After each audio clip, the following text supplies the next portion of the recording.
చేసిండారు, వాళ్ళని తోడుకుంటారు.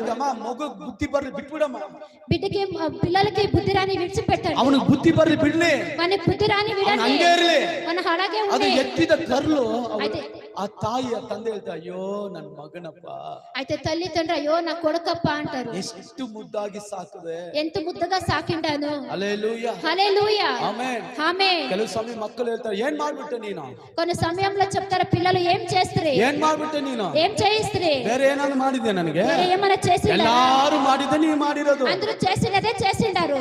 ತಂದೆ ಆದವರಿಗೆ ಎಷ್ಟು ಕೋಪ ಬರುತ್ತೆ ಗೊತ್ತಾ, తండ్రి అయినవనికి ఎంత కోపం వస్తుంది ನೀನು తెలుసా. ಹುಟ್ಟಿದ ದಿನದಲ್ಲಿ ನಿನ್ನ ಕತ್ತು ಮೇಲೆ ಕಾಲಕ್ಕೆ ತುಳಿದಿದ್ರೆ ಚೆನ್ನಾಗಿರೋದು. నువ్వు పుట్టిన దినంలోనే నీ గుంత పైన కాలు పెట్టి తొక్కింటేనే ಅಷ್ಟು బాగుండే. ಕೆಲಸ ಕೊಡ್ತಾರ ಮಕ್ಕಳು ಕೆಲವು ಸಮಯದಲ್ಲಿ, అంత పని ఇస్తారు కొన్ని సమయంలో పిల్లలు. ಆದ್ರೂ ಕೂಡ ಈ ತಂದೆ ತಾಯಿ అయితే కూడా ಆ తల్లిదండ్రులు ಪ್ರೀತಿ, ఆ ప్రేమ ಅದೇ ತರನೇ ಯೇಸು ಸ್ವಾಮಿ ಪ್ರೀತಿ ಕೂಡ. అదే తరగని ಎಷ್ಟು ನಾವು ದ್ರೋಹ ಮಾಡಿ ಹಿಂಸೆ